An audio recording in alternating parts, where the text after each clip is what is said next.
Abra sua Bíblia no livro de Salmos.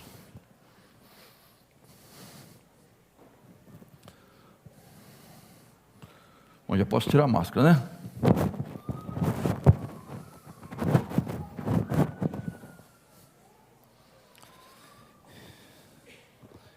A gente não vê a hora de acabar com isso, né?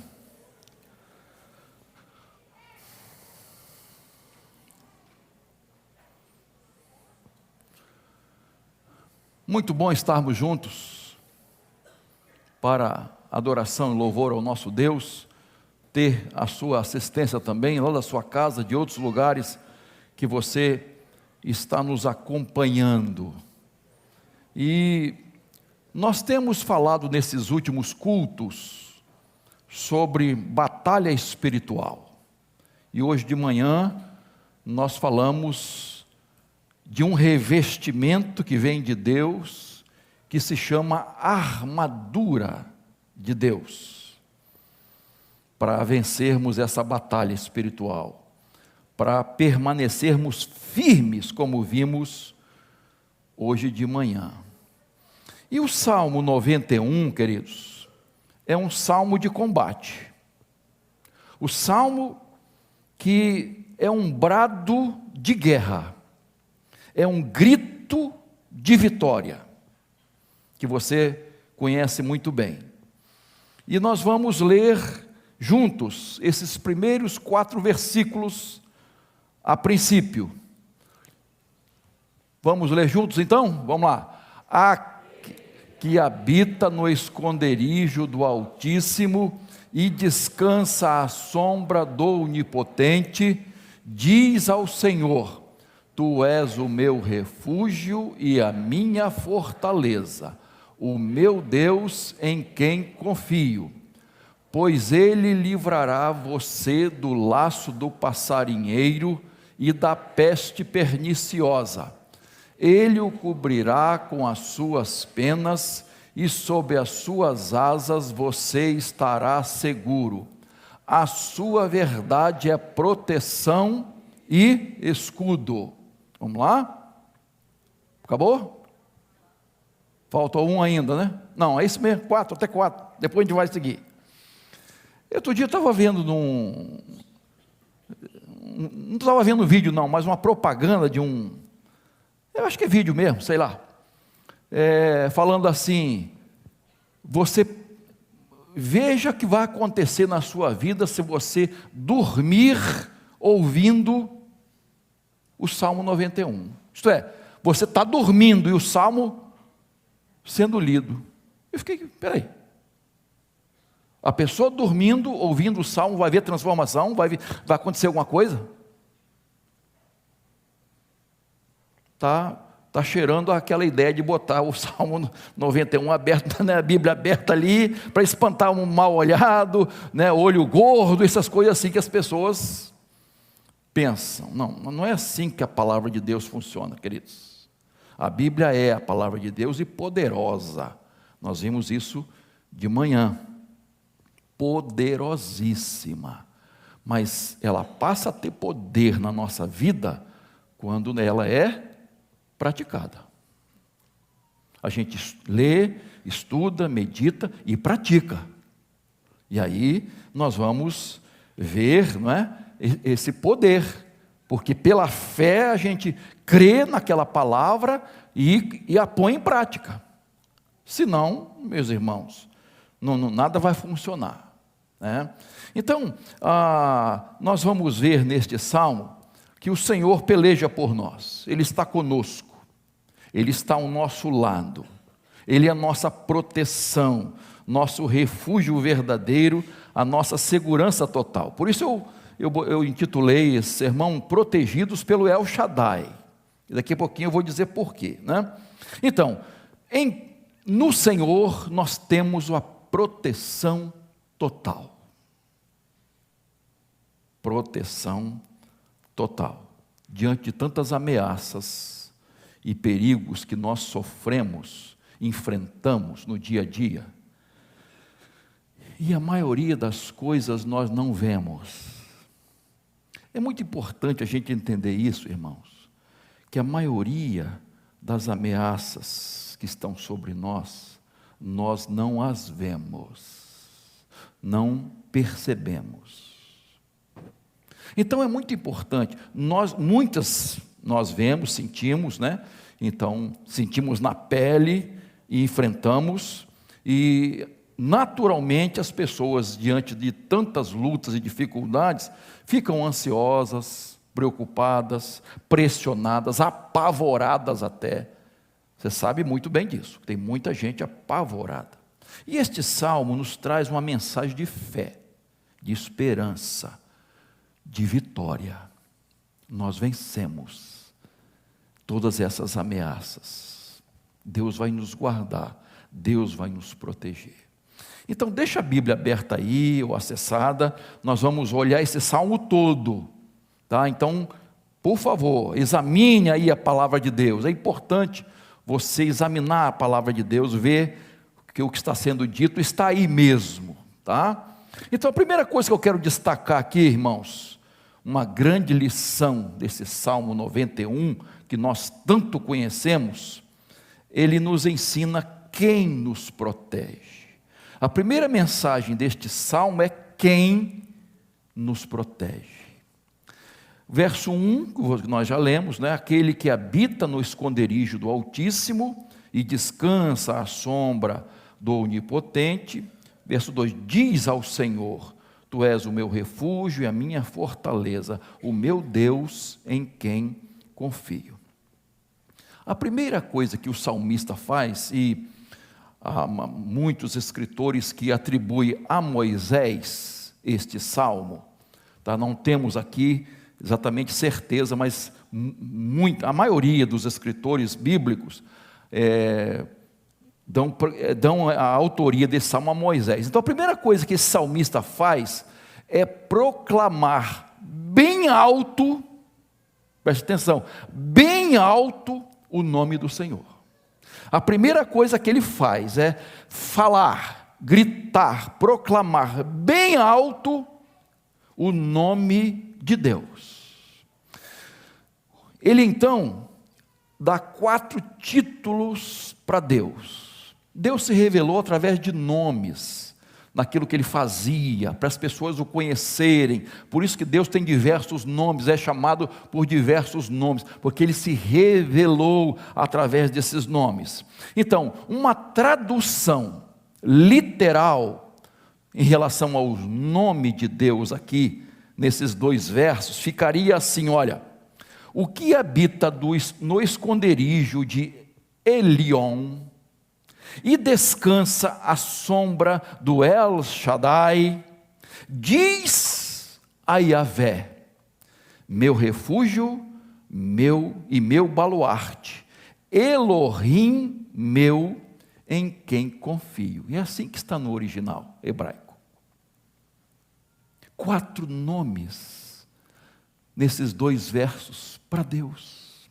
E você sabe que Elion ou El-Ion, né, é Deus Altíssimo, El Shaddai é Deus Todo-Poderoso, e Yahvé é o Eu Sou, que foi revelado a Moisés, né, o Deus eterno, autoexistente, e o Elohim, que é o Deus Criador, que aparece lá em Gênesis 1:1, lá no início da criação, tá? Então, por que esse salmo começa assim? Por que o salmista, nesses 2 primeiros versos, ele faz isso? Exatamente, irmãos, porque não tem forma melhor de começar, de enfrentar uma batalha.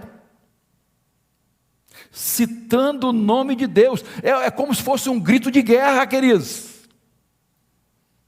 É como se ele estivesse proclamando o nome de Deus, como se fosse um grito de guerra, quando ele fosse enfrentar o inimigo. Então, pastor, nós não estamos em guerra, mas estamos, na verdade estamos. Quantas adversidades nós estamos enfrentando, quantas lutas, quantas dificuldades nós enfrentamos, quantas situações que o inimigo coloca diante de nós. Então, queridos, quando o salmista faz isso, nós entendemos que ele está dizendo assim, ó, a melhor forma de você enfrentar as adversidades, as lutas, as guerras espirituais, é você proclamar o nome de Deus, você se apossar do nome de Deus, desse Deus todo-poderoso. Esse Deus altíssimo está comigo, esse Deus todo-poderoso está do meu lado, neste momento de batalha, de luta. Você conhece Romanos 8, 31 a 39, que tem o título assim, Cântico de Vitória. E como é que começa esse cântico de vitória? Romanos 8, 31. Se Deus é por nós, quem será contra nós? Olha como esse cântico começa. Se Deus é por nós, quem será contra nós? Olha o brado de vitória que ele começa. Alguém disse com muita certeza uma frase que você conhece, diz assim, não diga a Deus que você tem um grande problema, diga o problema que você tem um grande Deus. É isso aqui, irmãos, é isso aqui, é você dizer ao problema, a dificuldade, a luta que você está enfrentando, eu tenho um grande Deus, e para esse grande Deus, não tem grande problema, para esse Deus todo-poderoso, não existe grande problema. Eu de manhã citei Davi também, mais uma vez, né? Davi e Golias. Se você observar, é exatamente isso que Davi faz. Ele disse assim, ó, eu vou contra você no nome do Senhor dos exércitos, o Deus de Israel, a quem você tem afrontado. Eu vou, quer dizer, não é na minha força, não é no meu treinamento com a funda, eu vou em nome do Senhor. Ele proclamou o nome do Senhor, quando ele estava diante daquele duelo, que humanamente impossível de ser vencido.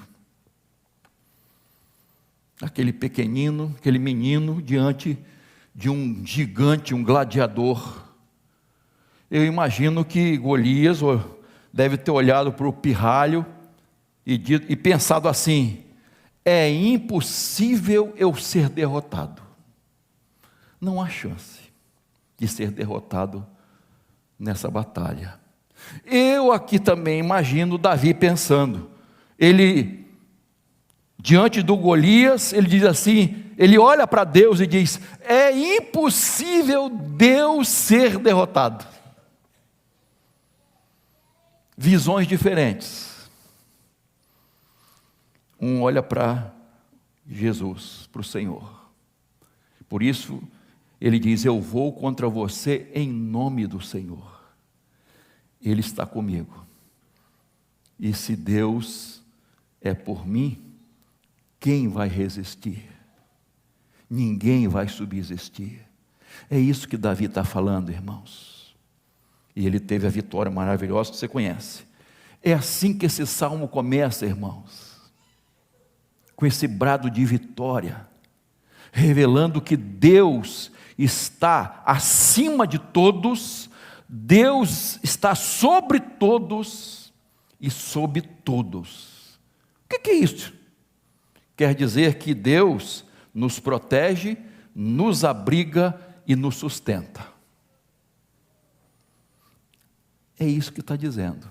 Agora, há um detalhe, irmãos, nesse nome El Shaddai, El que é Deus, você sabe disso, Shad, né, a ideia, dá a ideia de colo, de seio, de estar nos braços do Pai. Não é? Quando um pai humano coloca seu filhinho no seu colo e abraça. É essa a ideia aqui. Domingo passado eu falei do Salmo 46, né? Isaías 46, né? Isaías dizendo que Deus, nosso Pai, Ele nos carrega em seus braços. Falamos isso domingo passado. É algo maravilhoso, irmãos. Quando a gente vê, abre a Bíblia, queridos. Por exemplo, o povo de Israel, quando é liberto lá do Egito, você vai ver o cuidado de Deus, a proteção de Deus e o suprimento de Deus com o seu povo. Queridos, durante o dia, aquele deserto escaldante, tinha uma nuvem protegendo, dando refrigério ao povo, queridos, e guiando o povo. Durante a noite o frio era insuportável. E o que tinha? Acompanhando o povo? Coluna de fogo, queridos, que aquecia o povo e guiava o povo para caminhar também à noite. Tinha água que saía da rocha. Tinha o pão que descia do céu, o maná. E quando o povo reclamou que comia só maná, queria carne, desceu carne do céu, as codornas, as pequenas aves, para o povo comer carne. Você percebe, irmãos, como as sandálias não se gastavam? Percebe como Deus faz? Como Ele cuida do seu povo? Como Ele protege o seu povo? Como é que Ele guia o seu... Ele supre todas as nossas necessidades. E Jesus resume isso aonde? Em Mateus 6:33, que diz o quê? Mas busque em primeiro lugar o reino de Deus e a sua justiça, e todas estas coisas vos serão. Isso é cuidado de Deus, irmãos. Isso é cuidado de Deus. Eu não preciso ficar ansioso, preocupado, duvidando. Só aguardar no Senhor. Buscar o reino de Deus em primeiro lugar, a sua justiça. E Ele vai acrescentar isso à nossa vida. Irmãos, é promessa. Deus vai cuidar de você. Deus jamais vai te abandonar. É promessa do Senhor. Amém, queridos? Segundo lugar, vimos então quem nos protege. Agora, de que Ele nos protege? E o Salmo vai falar de perigos biológicos, sociais, emocionais e espirituais. Veja lá o texto, por exemplo. Versículo 3 e 6 fala de laço, de armadilha, de doenças mortais, de peste perniciosa, doenças contagiosas, vírus, epidemias, pandemias. Está aqui, nesses dois versos, queridos. O verso 5 fala de terror noturno. São perigos ocultos. Quando a pessoa tem pesadelos, alucinações, assombrações, assaltos de noite, coisas assim. Ele fala de seta, de flecha que voa de dia, perigos durante o dia, assaltos, balas perdidas, poderíamos dizer. É o Senhor que está nos protegendo. O verso 6, fala de peste que se propaga nas trevas. A gente pode pensar em doenças, desastres. Os antigos judeus acreditavam que haviam demônios que atuavam especificamente ao meio-dia. Na Idade Média, os monges achavam que os demônios causavam ao meio-dia depressão, ansiedade e medo. Crença, né? Que essas coisas estão acontecendo, estão. Verso 7 refere-se a muitas mortes, veja aí, pessoas caindo ao seu lado, à direita e à esquerda, e você não está sendo atingido. Então, assassinatos, suicídios, e tanta gente morrendo perto de nós, perto de você, parente seu, amigo, conhecido. Quantas pessoas estão morrendo assim, perto de nós, estão caindo? O verso 10 diz assim: praga alguma chegará à sua tenda, desgraça, iniquidade, tragédia, chegando aos lares, às famílias, irmãos. Quantas coisas têm acontecido às famílias, casamentos sendo desfeitos, lares desmoronando, famílias infelizes, coisas terríveis acontecendo entre pais e filhos. Que tristeza, irmãos. O verso 12 fala de pedras de tropeço, são perigos e obstáculos que estão no nosso caminho, e às vezes parece ser uma coisa pequena, uma pedra pequena, mas que a gente tropeça e pode causar grandes estragos, coisas que achamos que não vão fazer mal, mas de repente aquilo parece que se agiganta e causa grandes problemas na pessoa, na família da pessoa. Verso 13 fala de leão, de cobra, serpente, que são poderes malignos que se levantam contra nós.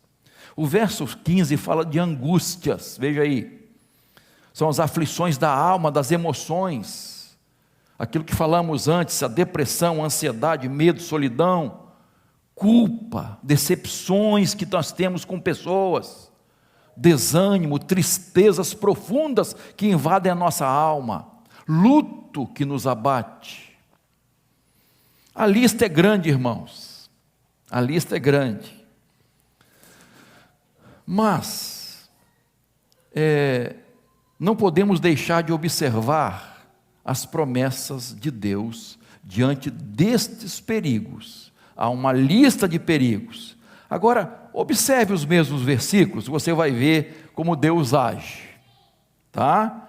Olha lá, verso 3, Ele livrará você, diz. O verso 4, Ele o cobrirá com as suas penas, sob suas asas você estará seguro. Versos 5 a 7, você não terá medo de terror, dessa flecha, dessa seta, dessa peste, dessa mortandade ao seu lado, está perto de você, você não será atingido, diz o texto. O verso 10, as pragas não chegarão à sua tenda. Verso 11, Deus dará ordem aos anjos para guardar você. E o verso 12, os anjos te sustentarão em suas mãos, para você não tropeçar e cair. O verso 15, eu estarei com você, eu o livrarei, eu o glorificarei. Verso 16, vou saciá-lo na longevidade, lhe mostrarei a minha salvação. Olha só, irmãos, quantas promessas de Deus, de nos guardar, de nos proteger, de nos poupar, nos livrar. Então a conclusão que chegamos é que nós estamos seguros nas mãos de Deus. Não há lugar mais seguro no mundo do que nas mãos de Deus. E quando estamos nas mãos de Deus, somos guardados, somos protegidos, desfrutamos dessas promessas maravilhosas. E aí lá na sua cabeça está pensando assim, pastor, como conciliar isso que o texto está dizendo, com tanto sofrimento na vida de muitos cristãos? Como conciliar isso com as lutas que nós enfrentamos? Como conciliar essas promessas que Deus nos guarda com os mártires que morreram por causa do Evangelho, pelo nome de Jesus? Como conciliar essas promessas com tantas enfermidades que estão assolando o povo? Como conciliar isso com aqueles que perderam bens, naufragaram no casamento, que tem filhos afastados, filhos nas drogas, em más companhias, afastados de Deus. Como conciliar tudo isso com aqueles que morreram de Covid, as complicações desse vírus? E aí, pastor, como é que fica isso? É sempre a mesma história, né, irmãos? A nossa grande dificuldade, minha e sua, de compreender a dor, aceitar a dor e a morte. Nós temos grandes dificuldades de assimilar dor e morte. Assimilar sofrimento e morte. Ah, irmãos, como nós gostaríamos de cortar da vida cristã essa parte. Não ter nenhum tipo de sofrimento, não é? Só vitória, vitória, vitória, vitória. Mas, nos planos de Deus, irmãos, os desígnios de Deus, os propósitos de Deus, a gente não alcança. Já começamos por aí. A gente não alcança os caminhos de Deus. Isaías fala isso, né? Os pensamentos e os caminhos de Deus. Quer dizer, aquilo que Deus está planejando, né, colocando em nossa vida como propósito, o caminho que Ele segue, nós não alcançamos, são muito mais altos. Irmãos, nós não sabemos o que vai acontecer daqui a 1 hora, irmãos. Não sabemos se estaremos vivos daqui a 1 hora, se vamos chegar em casa bem.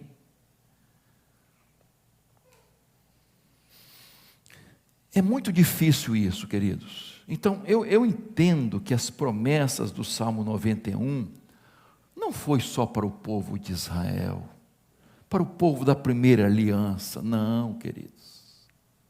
Essas promessas estão presentes hoje. Deus é nosso guarda, nosso protetor, nosso guia. Ele supre as nossas necessidades. Ele nos livra de aflições. E na aflição, né? A gente de vez em quando está ouvindo isso, né? Às vezes Deus não livra da fornalha, mas na fornalha, lembrando dos 3, né? Deus não livra da cova dos leões, mas na cova dos leões, porque Ele tem um propósito.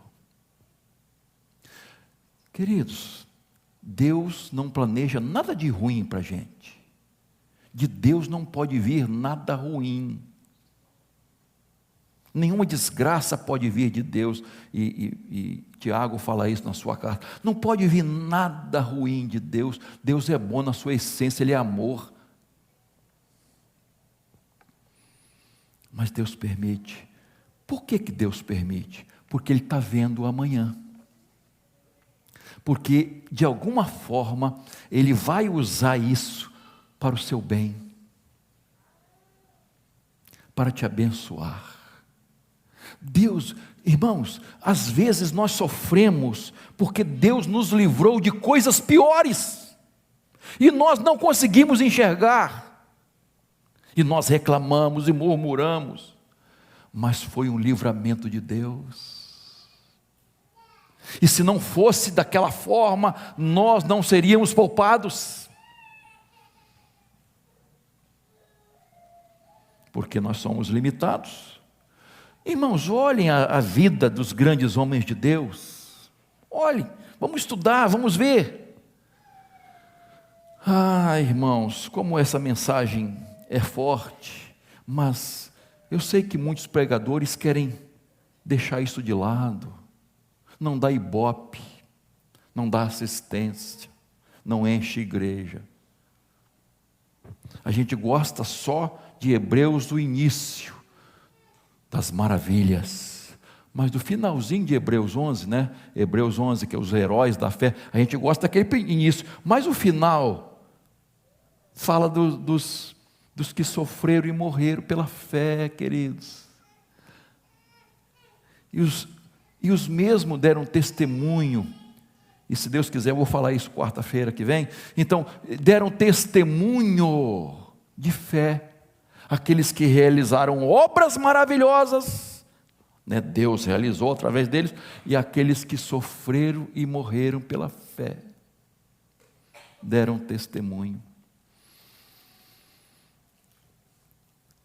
Estevão foi o primeiro mártir do Evangelho, não foi?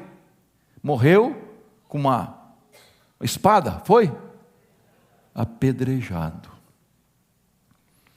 O homem que Deus estava usando poderosamente, de maneira maravilhosa, esse homem estava sendo usado por Deus, e de repente, ele morre assim.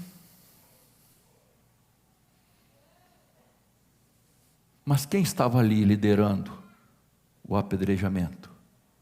Saulo de Tarso. Saulo de Tarso. E ali, Deus trabalha no coração dele. Estevão morreu, mas Deus levantou ali um homem que ia evangelizar o mundo inteiro. Olha os propósitos de Deus, irmãos. A gente não consegue entender isso. A gente não consegue aceitar a morte de João Batista. Que tragédia. E a morte de tantos outros mártires. Mas Deus nos livra até na morte.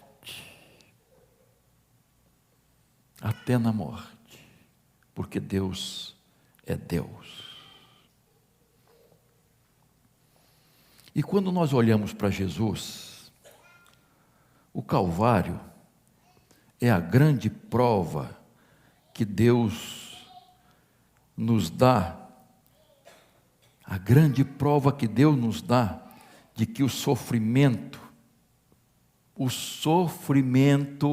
segundo a vontade de Deus, tá? Porque tem sofrimento por causa da desobediência, é diferente.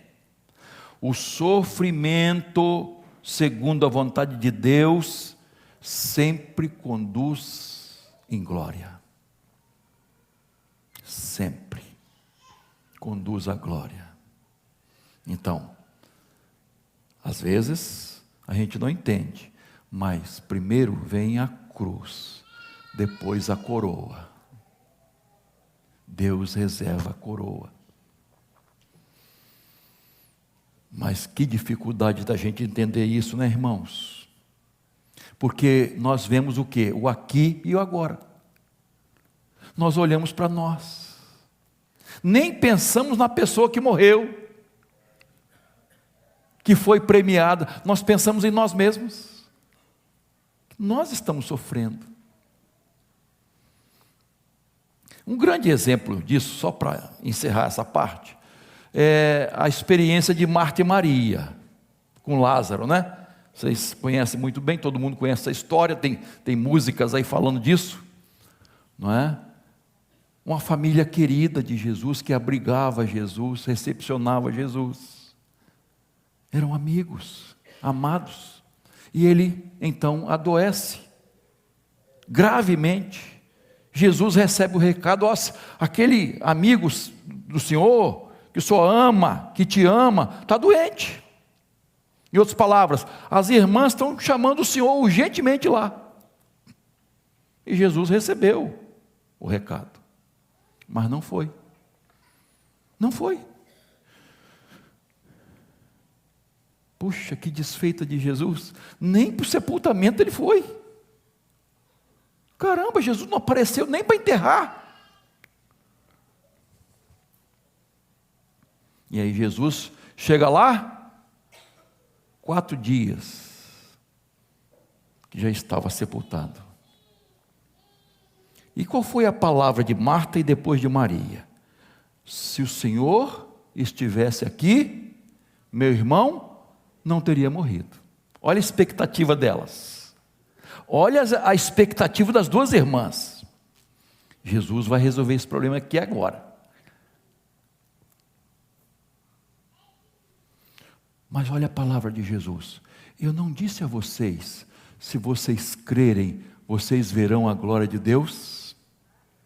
Olha só, eu não disse a vocês que se vocês crerem, vocês verão a glória de Deus? E aí o que Jesus faz? Ressuscita Lázaro.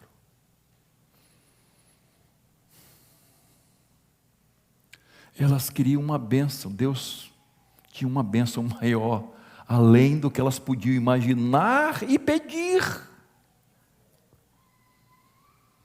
Irmãos, às vezes, a gente reclama de uma certa situação, Deus está preparando coisa melhor para nós.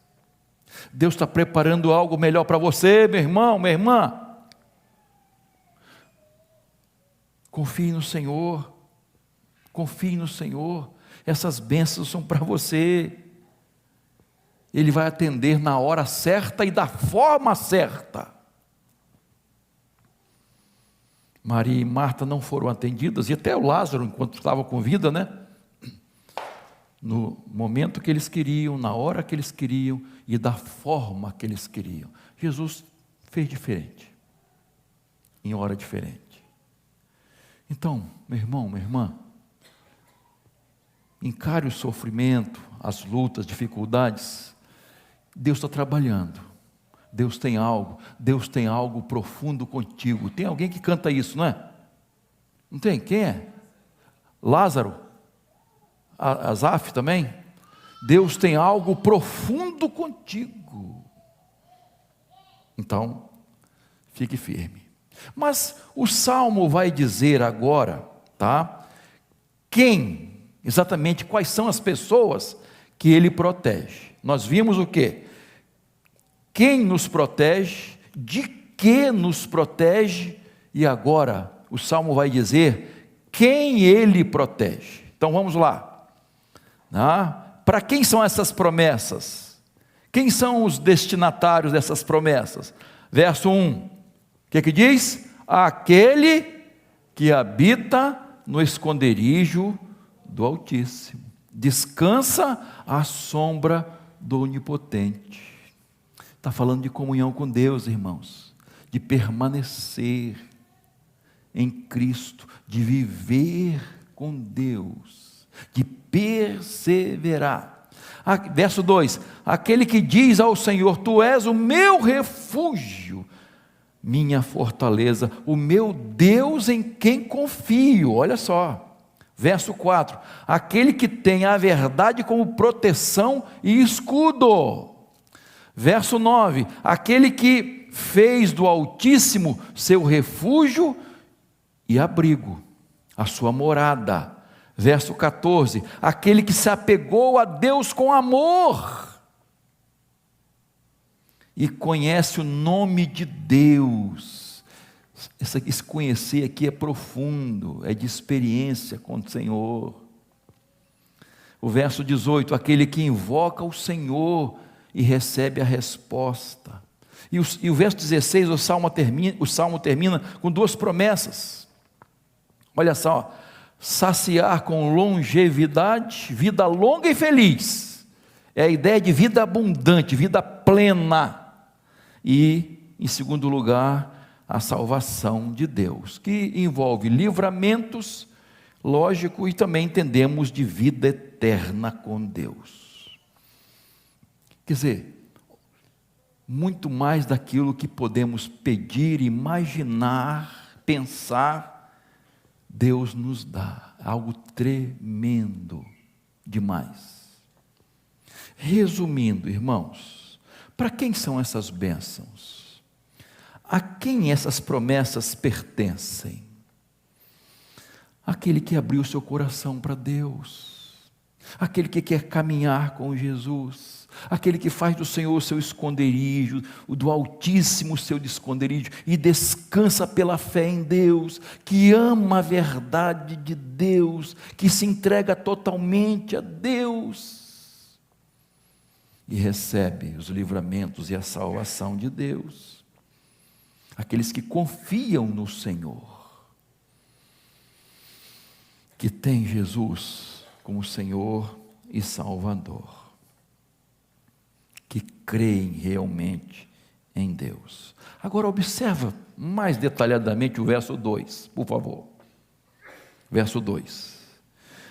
Tu és, olha a ênfase, irmãos, olha a ênfase. Diz ao Senhor: tu és o meu refúgio e a minha fortaleza, o meu Deus em quem confio. Você pode observar a ênfase no meu refúgio, minha fortaleza, meu Deus. Você observa que está falando de algo pessoal, de uma experiência pessoal com Deus. É isso que o Salmo está dizendo. Para esses são as promessas do Senhor. Você lembra o Salmo 23? Claro que lembra. O Senhor é o meu pastor, meu, pessoal. Ele pode ser de outro, mas ele é o meu. Experiência pessoal, queridos. E é interessante que não diz que ele foi.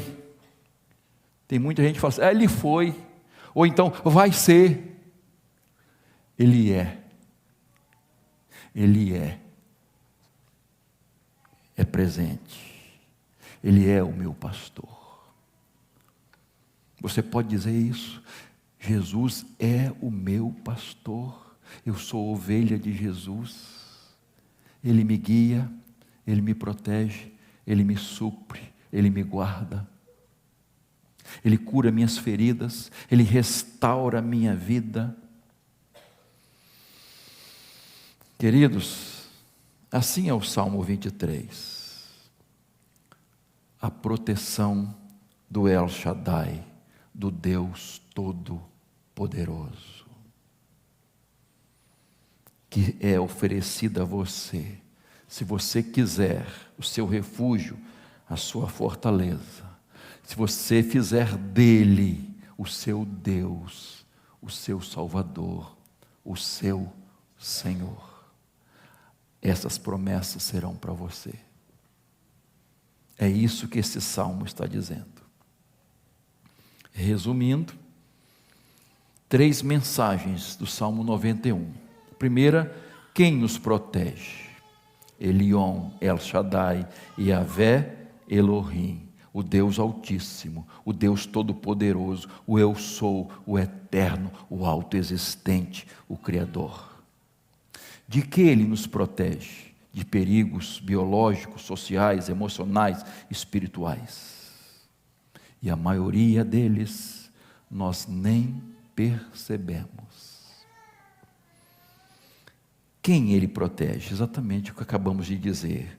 Os que buscam ao Senhor, os que querem habitar com o Senhor, que querem andar com Ele, descansar em seus braços poderosos. Charles Spurgeon foi um grande pregador. E ele, comentando esse salmo, ele disse o seguinte, ele explicou da seguinte forma, ele falou, Deus pegou um envelope,